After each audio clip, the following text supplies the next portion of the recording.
So today, I want to answer a question that I had myself and kind of just put it out there if anybody else was wondering.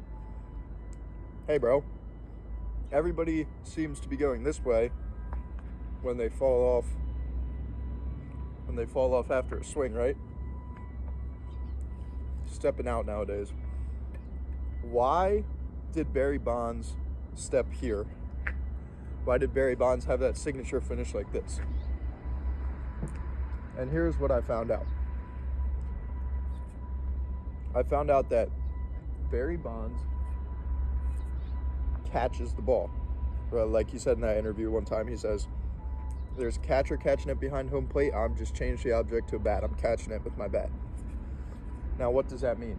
That means he is not trying to apply force at contact. He is not trying to hit with the most power here. All he's trying to do is catch it back here. Okay? That's very important to understand. He's just trying to catch it with his arms instead of using his arms to create power. So then you say, well, where does that power come from? That power comes from a coil in his load and an explosion of his hips. Okay? So in that coil, he is generating all that, is like Teacher Man says, all that coil up his back leg. He is a back leg dominant swinger. So he is creating all that potential energy right here. Like the further you go, if I go here, the further I go, the more torque you're gonna have.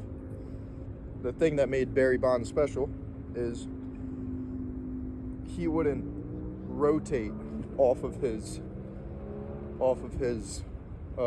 coil. He would take it and it would explode his hips.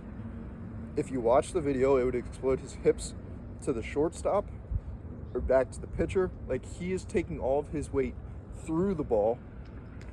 And that's why when you combine that catch here with an explosion here that is linear or in a line going towards the opposite field, all your weight is kind of over the plate like this, which means you're getting all your weight through the ball. That's why I could hit the ball like 500 feet, because he's getting all this power here that he had to step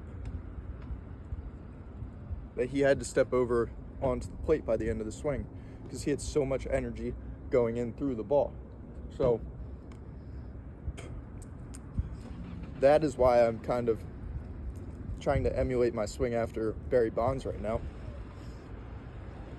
Obviously, because he's the greatest hitter ever to do it. But once I started getting into the why, it made so much sense why he had so much power compared to other people with such an easy effort level. Because he doesn't have to create all of it pushing off, because he's storing all of it in a coil. And what he's doing then is using his hips to fire instead of using his arms to get here. And it's important when you do this swing to keep your arms around your back leg and not let them get too far out here, or it kind of defeats the whole purpose. So when you fire and do this catching motion, you want your hips to take the bat from here through the zone. So when my arms, or my back and this snap in my wrists is making the bat go here. But what's getting it from here to here is my hips firing through like that. See how I just automatically fell over the plate? So that's what he was doing. And now let's just add in this. This is the quickest way to get into the zone, from here to here.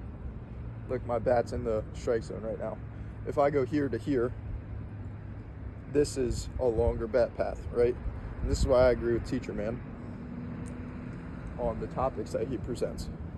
So if Barry Bonds had the quickest way to the strike zone from doing this catch, and he had the most power from this coil and an explosion Like, no wonder he's the best hitter if you're the quickest and the most powerful. I mean, that's what you're trying to build up. So that's just my explanation as to why he had that foot fall over the plate, because he had so much directional power going through the baseball as opposed to rotational power coming off the baseball. So I hope that helps somebody out in your swing. Try to get those hips to fire, your legs to power your swing. And there you go.